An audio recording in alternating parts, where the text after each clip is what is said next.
This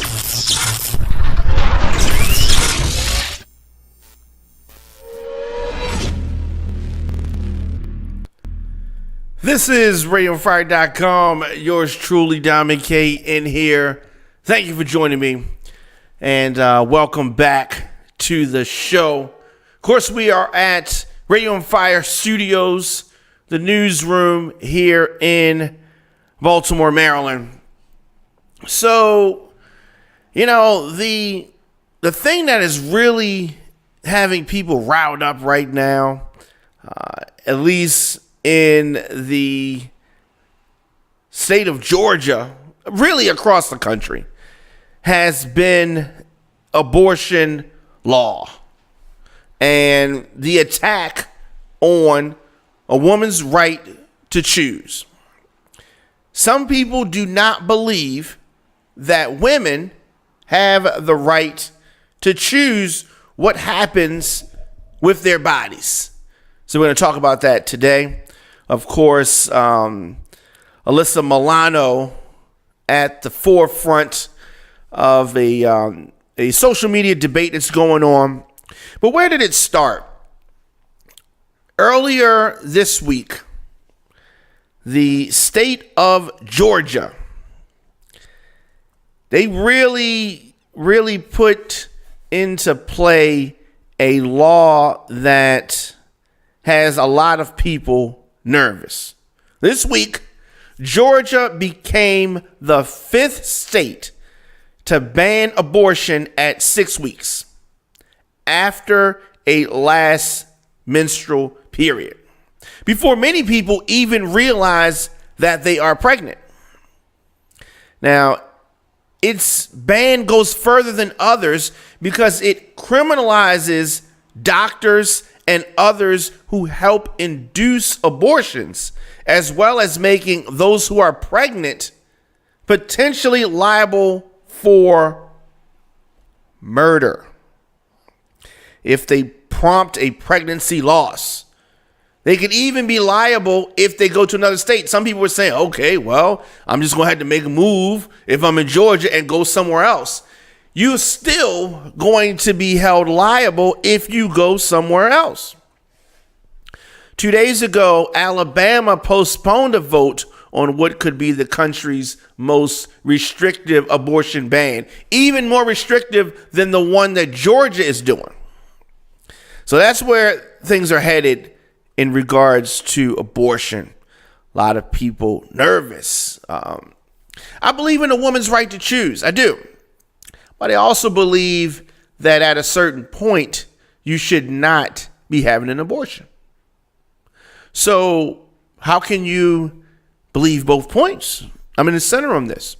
So while I think that 6 weeks is too soon to have this ban, the ban should happen at some point. You should not be able to have an abortion.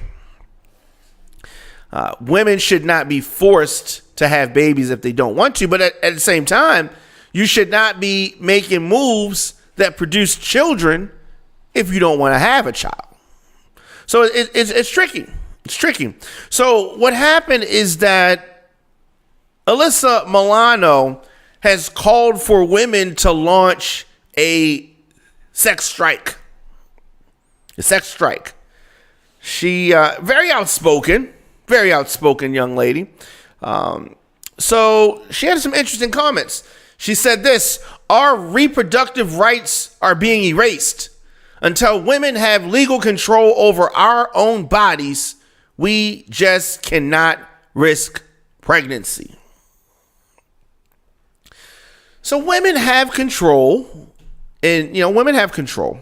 But at the same time, you have to have rules and regulations. We cannot just be all free willy-nilly out here. We need to regulate things at a point.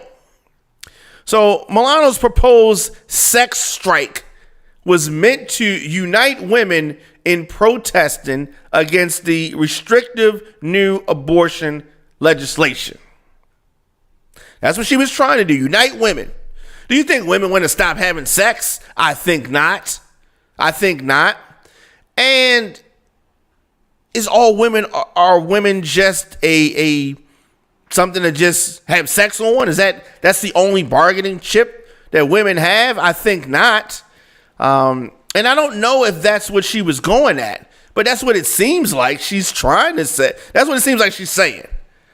So sometimes, I mean, she's an activist. She's an actress too. So there's a big degree of performance that happens every time she turns around. So let's continue with what else she said. So she also said, join me by not having sex until we get body autonomy back. She said, I'm calling for a sex strike. A sex strike. That's what she's calling for. Not really feeling that. Not really feeling that. Now, of course, she's a pro-choice advocate, as you can see. And she said this week that she would be boycotting the state of Georgia after the governor signed what's called the heartbeat bill. The heartbeat bill. So, and we said this, so this bill would ban abortions when a fetal heartbeat is detected. Now, at the point where this fetal heartbeat is detected, they're saying it is at 6 weeks. Now, at 6 weeks, the fetus does not actually have a heart. None of the organs have been developed, but there's noise. There's noise. And so she also continued, and this is Miss Milano. She has 2 children, by the way.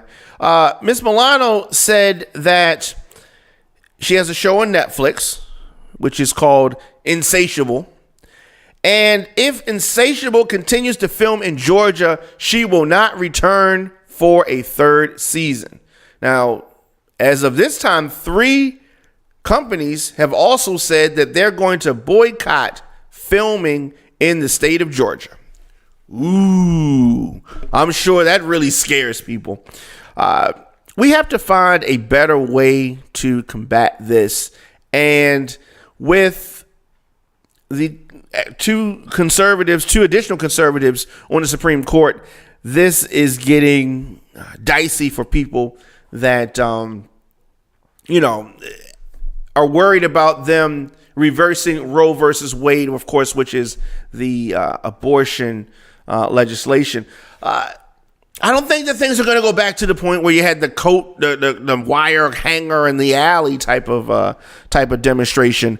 But the abortion debate has heated up once again. It's always something that's out there. There's always something that's out there.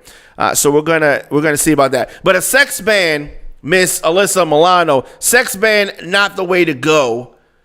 Not the way to go. For her to be a Me Too advocate, she's real heavy on the Me Too fights. I'm just surprised that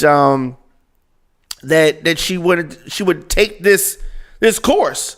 She's calling for women to stop having sex in order to protect their vaginas and stop men from trying to legislate them. How on one hand can we talk about Me Too and not looking at women as sex objects, but then on the other hand, when an abortion law doesn't go the way that you want it to go in a certain state, you want to withhold sex? Is that not hypocritical? Is it me? Am I crazy? Or is she crazy? Let me know your thoughts in the comment section. Instagram, Facebook, Twitter, at The Dom and K Show, at RadioOnFire. Of course, hit the like button, subscribe button, share button. All of that stuff really helps the show. And you can support Radio on Fire with donations at RadioOnFire.com/join. I'll be back tomorrow and we will talk about this further.